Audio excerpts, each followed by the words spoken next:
Right, good afternoon. Welcome to the first of Pencoed PE departments. Where are they now? And it's nice to welcome ex-pupil, ex-senior rugby captain Chris Dicomidis to the show. We're going to start off with a little bit of history about him. Now, he's already run some of this by me. I'm going to check it and I'm going to blame Wikipedia and Ponty.net if any of this is wrong.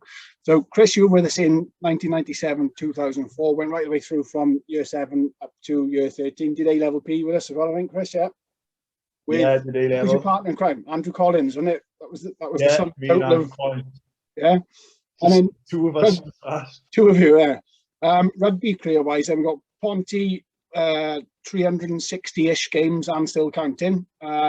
23 Blues, Cardiff Blues appearances, 3 caps and counting, hopefully, for Cyprus, Barbarians, and captain in Ponty 2011-ish.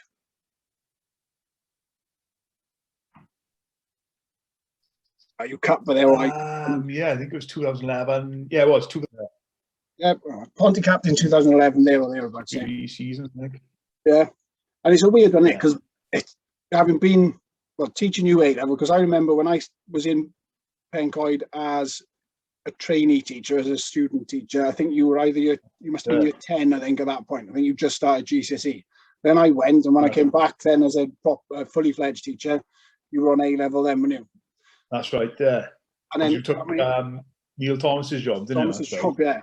And then not too long after that, then I ended up going to Ponty, and then closely followed. Was you just the year after, or were you there at the same time? I can't remember.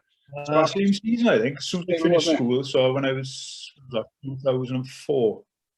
Yeah, summer 2004. Obviously Kingy took me up then, straight after the South Africa tour. Yeah, and it's a weird one, isn't it? From teaching you, and then all of a sudden we're playing rugby in the same team. It's bizarre. It's happened quite a bit. You just sort of, the age thing just completely changes, isn't it? Right, I give you a heads up, and I give you some of the questions I was going to ask you, so it's not completely sort of open to you. But right, question number 1 then. I'm going to revert to what I did a paper here, because I can't remember what I said. Right, what's your earliest memory of school then? I mean, we'll talk about the PE side of it in a minute, but what do you remember most about Pencoed? Earliest memory of Pencoed Comp was coming up in year 6 in the transition day. I don't know why this sticks to me, but I just remember we made sherbet or something in science. Still doing it. Yeah, we come up for like a 2-day transition, and the first thing I remember was the sherbet. Obviously, I was lucky enough as well. I knew a load of the older boys there through rugby, so as soon as I come up then, it was Dicko, what's happening when you be playing rugby for us and all that, and obviously come up with a good group of boys as well. But yeah, probably the sherbet is the earliest thing I remember. I just remember thinking then how big the school was, and I can't wait to get up there to be playing rugby week in, week out.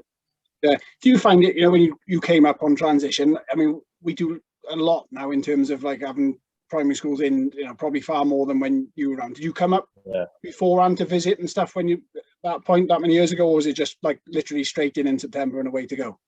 No, it was literally, I think we had 2 days. It must have been the year 11s were in there, so they were off on their GCSEs, so it must have been like May, June time. Yeah, we come up for the 2 days, and that was it then until the September. I remember then September mornings, waking up, meeting a load of the boys, walking into school, and right, this is it now for the next 5 years. And it turned out to be the next 7 years. Right, it's strange, isn't it? Like thinking back. Okay, right, PE side of it, and I reckon I got a funny idea where you might take some of this conversation now. But what do you remember about PE in Pencoed Comp? Because this, like we touched on a couple of minutes ago, I was sort of there towards the end of it, but then you'd already done 3 or 4 years before I even got into the school. So, what's your memories of either the PE side of it or the rugby side of it? PE, obviously, PE's always been my favourite subject. Anything to get out of other lessons. So I'd played. I remember Kingy taking me to an athletics event. He said to me, "Look, do you want to come?" I said, "Oh, look, I'm not the fastest." He said, "Oh, you do a 3K." I was looking, I think, do you know what? Just to get out of school, I'll do a 3K, and I'm absolutely dying. But the PE department, obviously, Neil Thomas was there at the time. I think it was his first year of teaching. Obviously, we had Simon King, we had Mrs. Jenkins, and you had Miss Lane. So, we had 4 great teachers there who, I got most respect for them. I just remember rugby-wise, Mr. Thomas or Neil Thomas and just being on the ball because he was our coach then in year 7. We'd have 2, sometimes 3 fixtures a week. He was taking us to play teams in Swansea. You know, we were lucky as well. We had a really good team. Yeah. So we were the best side in Bridgend in year 7. And then growing up, we had some major battles against Maesteg. And yeah, it was Maesteg really. All the other schools around Bridgend weren't great at that time. But yeah, rugby-wise, I just loved it. Just getting out of, just missing certain lessons and just jumping on a bus with the boys, travelling down, playing rugby, coming back. Yeah, just brilliant. You know, that was from year 7 all the way up to senior rugby. Because, let's be honest, tell everybody now, for people who don't know you and perhaps maybe don't recognise your current position, what do you play now? Oh, now? I'm a bit slower now, so I play second row now, but I remember I think I was playing for the first 15 as captain. I was playing as a centre / fullback. I just had trials for Wales Fira and didn't get in as a centre and fullback. And I remember Kingy pulling me into the office. By this time, I was in the Celtic Warriors Academy as well. Yeah. So I was training full time with them in the mornings, then coming to school, and then after school, go and train with them again. But he pulled me into the office and said, look, how do you fancy playing in the back row? So a bit dubious at first, you know, I don't know if this is for me. We said, look, we got a game on Saturday. I think it was against Rugby Comp, I think it was, in the TSB leagues then on a Saturday morning, wasn't it? He said, look, just have a crack, see how it goes, and we'll take it from there. So I remember I played in that game. I didn't know at the time that Gareth Nicholas was there watching, was coach of the Wales under 19s. So I think I played that one game in the back row. I had a good game at number 8, scored class tries, probably one of the best tries I've ever scored actually.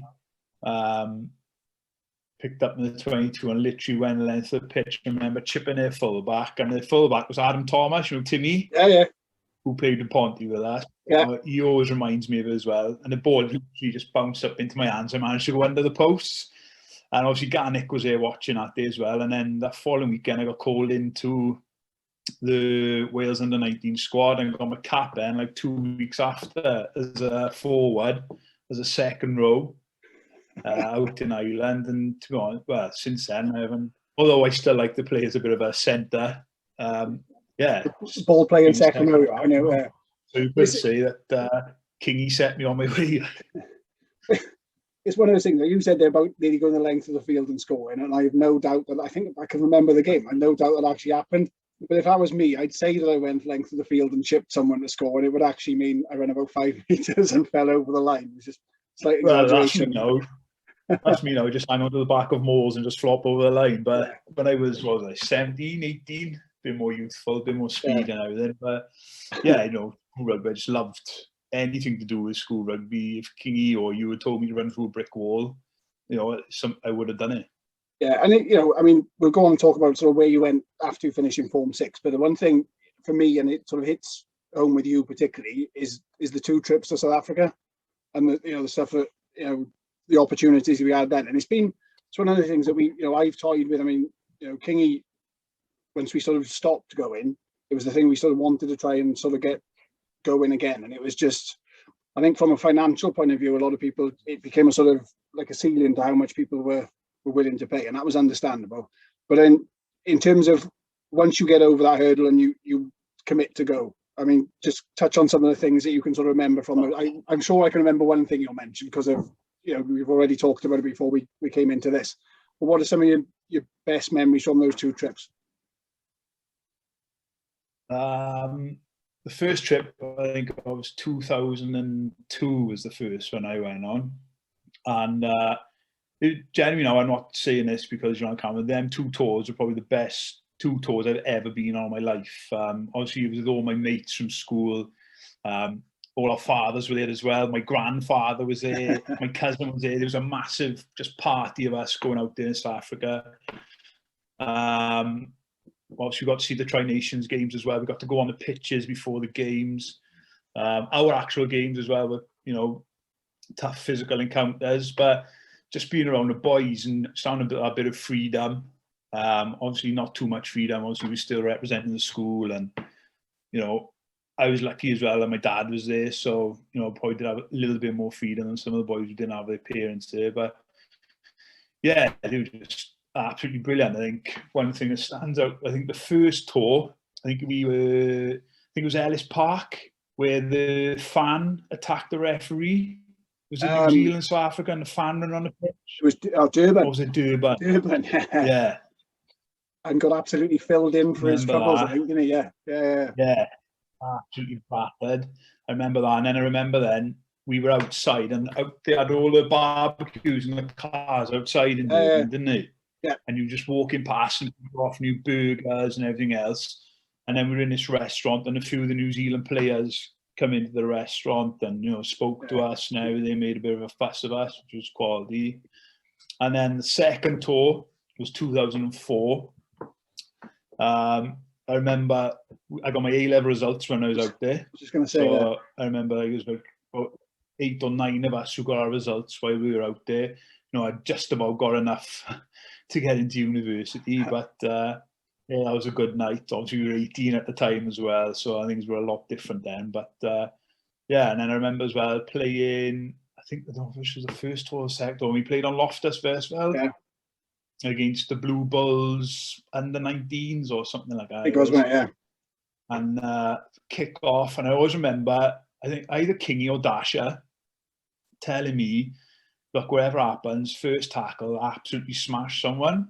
So I took someone's head off, a massive fight kicked off. But it was a brutal game. I remember scoring then right underneath the posts, right in front of all the parents who were up in the stand and everything. I think my old man was probably crying and all that. But yeah, scoring at Loftus was class. Going to Sun City. Yeah. Again, watching all the Tri Nations games. Yeah, them 2 tours were just, the 4 of the best weeks of my life. They were brilliant. Yeah, I remember that Loftus Versfeld game because I think you give it the big salute, didn't you, as you scored going over the line? Yeah. Pretty sure the arm went up in the air. My old man told me off as well. I still got the video from that in the house, and is the bit in that where I think was it me filming? I can't remember, but I've gone from filming the game, like you said, all the parents are up in the gods and they in the stadium, but they start singing, and it's the biggest party we've taken out of all the tours we went to South Africa. I think when you're talking about it, I think we could have 2 buses going everywhere, didn't we? Because we had a bus for the players, and we had that many parents and family. We had another bus for them, so there was enough of them up in the stand, and they were making a empty stadium, but still like just an incredible thing just to be in there playing, wasn't it? With them up there singing, Welsh songs as we do Sunday and whatever. But it's incredible. I'd go again in a shot if we could get it up and running. Most definitely. It's things like I'm talking about it to people to be. Yeah, it's class. Right, which leads us on. So you said about collecting your A-level results while you were in South Africa. Just to give people a bit of an idea, what did you do then? Where did you go? I got a pretty good idea what your path out to Pencoed was and out of Form 6. But what did you do, and where have you ended up now as a result? Yeah, so from Comp then, I was lucky enough to get on a course in UWIC, so I think Cardiff Met now.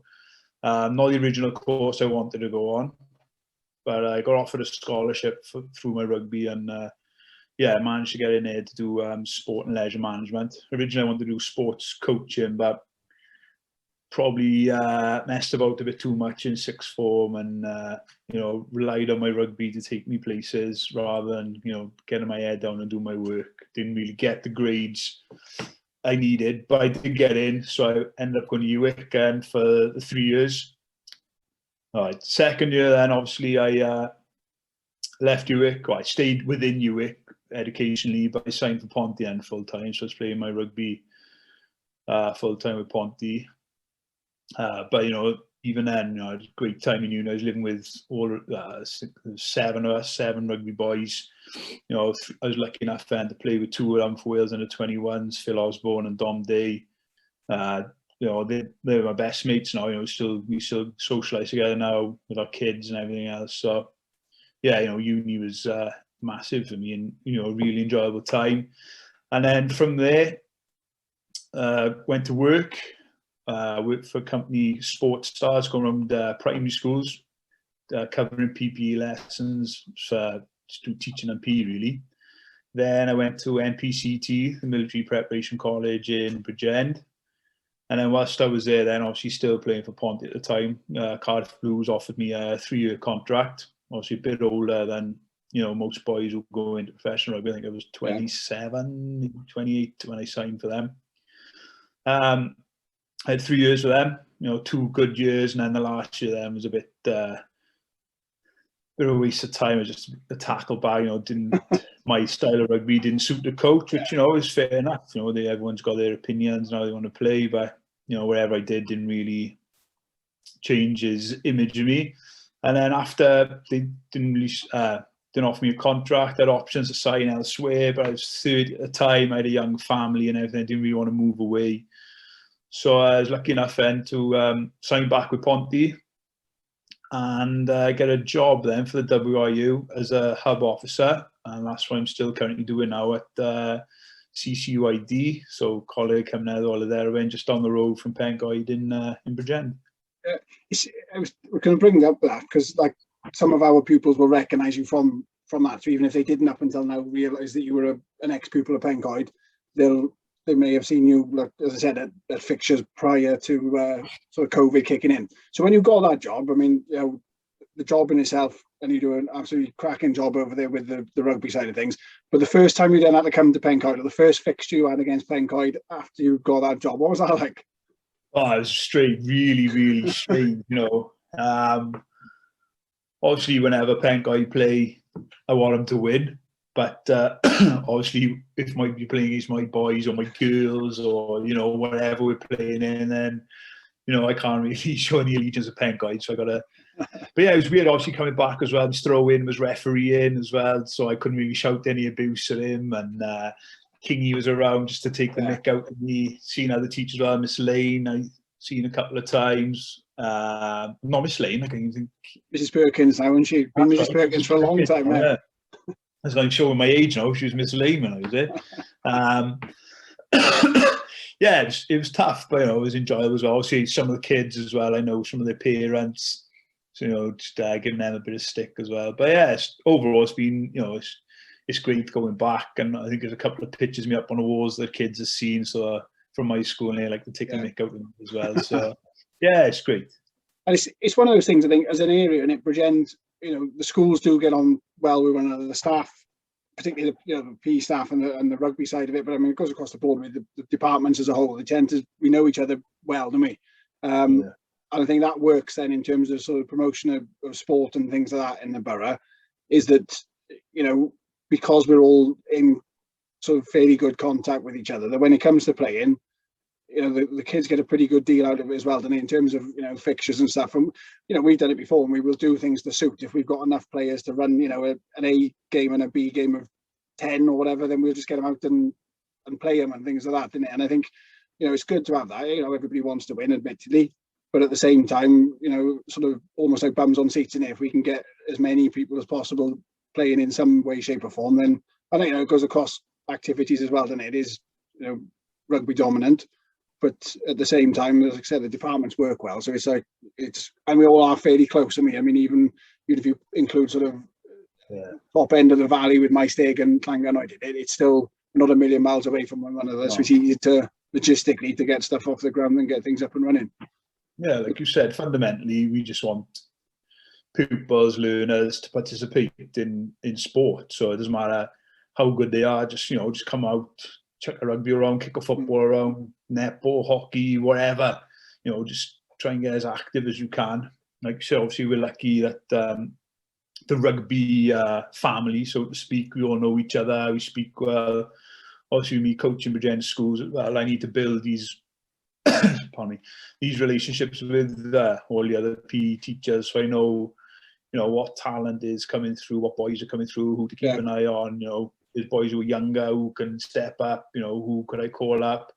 So yeah, it's important to build these relationships. But like I said, the ultimate thing is just getting people out and active. And luckily with rugby, it being the main sport of Wales, fixtures are easy to come by, and we can get these pupils out of school and playing. Yeah, and I think, for me, one of the reasons behind doing this, and talking to you, and I got, got a couple other people sort of lined up, hopefully anyway, to continue doing the same sort of thing. I mean, it goes outside of Pencoed as well. I mean, I'm sure once we sort of put this on our social media, that, I mean, people within Pencoed will see it, but hopefully, social media being what it is, it spreads a little bit more than that. But it's going to be tough, isn't it, when we get the other end of this sort of pandemic and COVID settles down and we're back to some sort of normality. For you as a hub officer, but then for me then as a PE teacher, the difficulty is going to be trying to get kids back to doing what they were doing before, because some of them are chomping at the bit and they can't wait at any opportunity. But then we've got others who they're going to have become so accustomed to not doing an awful lot that, it's not through any fault of their own. It's just the nature of what it is at the moment. It's engaging them again, isn't it, and trying to get them back into doing what they, what we want them to do. And we know the sort of the benefits that being active can have, but it's going to try and provide the sort of the vehicle for them to do it. And I think that's going to be our toughest job as and when things do settle down, is getting people back doing physical activity. Yeah, like you said, some kids are going to be chomping at the bit to get back. I know my son, if he doesn't do something active in the day, then he's an absolute nightmare. And, I would have been the same when I was a kid. And, there's definitely kids out there who are in the same boat. But, yeah, we just got to find ways now to entice the ones who've maybe gone off the sport, help the clubs out as well. How many clubs are going to survive this? And, just get everyone back playing, even if it is in a reduced capacity or, without scrums, without mauls, whatever. That's my perfect game of rugby, scrums and no mauls. So I definitely sign up for that. But let's just get them out, get them playing. I was going to say then, your idea of ideal game of rugby, I couldn't scrummage and I couldn't run and pass. I was stuffed either way. It didn't make a difference. But no, I mean, it's so basically I want to do all the opposites. Well, yeah. And like I said, it's giving people an idea of what they can do with sport. And I know, from my perspective, I've got ideas of a couple of other people I want to tap in to do the same sort of thing as this. But it's, for me, it's selling what we're about and encouraging people and seeing, it's not. I became a PE teacher because I had a great experience of PE when I was in school. But there's plenty more on offer as well. And there's a lot of things that you learn through sport which you can take into whatever you choose to do afterwards. So we're sort of trying to cherry pick people, like, appreciate you coming in and doing this, and just giving people an idea of what is out there. And it's not, you've been lucky enough to well, you still have got a very good rugby career, and it's not finished yet by a long stretch. But it isn't just about playing professional sport. It's about the benefits, and like you alluded to it when you talked about South Africa.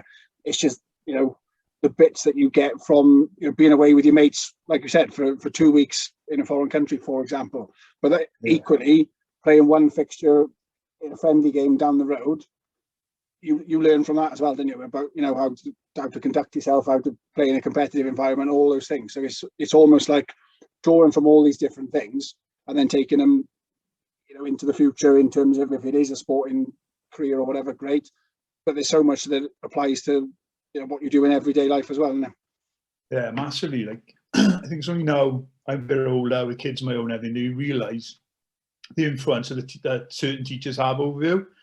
I know the PE department in Pencoed was massive over me. I think I put a video up the other day on the CCYD Rugby Twitter, me playing, I think it was Head It, Catch It with the pupils, or a challenge for them. Still going, yeah. Yeah. So a challenge for them too, but that was something that you and Kingy done with me. And then out of the blue end, Kingy texts me. I've trademarked that game. I'm sending you some lawyers round for copyright, but things like that just stay with you for life. And it's a massive. Kingy's had a huge. He probably doesn't realize it, but he's had a massive influence on me and the way my life's gone. So I'm forever grateful for everything that happened in Pencoed Comp. I remember the Head It, Catch It with you lot in particular, and because of Alistair Gregory as well, the old taped up tennis ball, playing swing cricket in the gym as well. Yeah. It's funny how things. And then every Friday after school, senior rugby training in the hall, three touch rugby, and load of staff members would come and play. Mr. Green, Rob Green would be in there. Yeah, and again, it's, and that's one of those things. I mean, I still get 3-on-3 because it's just it's so straightforward. But you know, you'd be absolutely dripping with sweat by the end of it, when you. And in terms of just skill development, you know, you can argue anybody. It's just that hour. Those boys that were there regularly, their skills just, you know, wasn't on training as such. It wasn't like a sort of, you know, a blueprint of this is how you do it. It was just, look, you're going to just play for an hour and you've got no hiding place. You've just got to get on with it. And the difference in, you know, some of those boys, I mean, who you were lucky you came through, you know, you were, from the time I met you, you were a good player, but there's others then who's just stuck with that sort of 3-on-3. And that was almost like their sort of diet of rugby. I'm not saying didn't do anything else, but I think that's where a lot of the improvements came, and a lot of the boys sort of caught you up and caught the better boys in the year group up, just simply because they were doing that every week, like, you know what I mean? And sometimes from the outside looking, I still do it now. Like, we done it with Virginia Schools. It was hammering down one night. I said, look, I'm not going out in this. We're not going to get anything out. I said, right, get in the sport. So peer trainers on, we're going to play 3-on-3. So obviously the boys from my school knew what it was, but a lot of guys are like, what's this 3-on-3? So once I explained it, once I got into it, then they absolutely loved it. And a week after, and it was a lovely day. We were going out to train. Oh, so can we go in and play 3-on-3? I was like, boys, we have actually got to do some work as well. You know, we can try to win the Do a Shield here as well, not be class touch rugby players. But yeah, you know, little games like that, little fundamental games like that, are just brilliant. You're right. Well, mate, it's been an absolute pleasure, to be honest. We're not just ticking a box in terms of me being able to put this video out and have something to put together, but it's nice to catch up. And it's funny, all the things that you've talked about, things that I almost expected you'd sort of bring up, like the sort of South Africa side of it and other bits. So, you know, hopefully it's the first of many.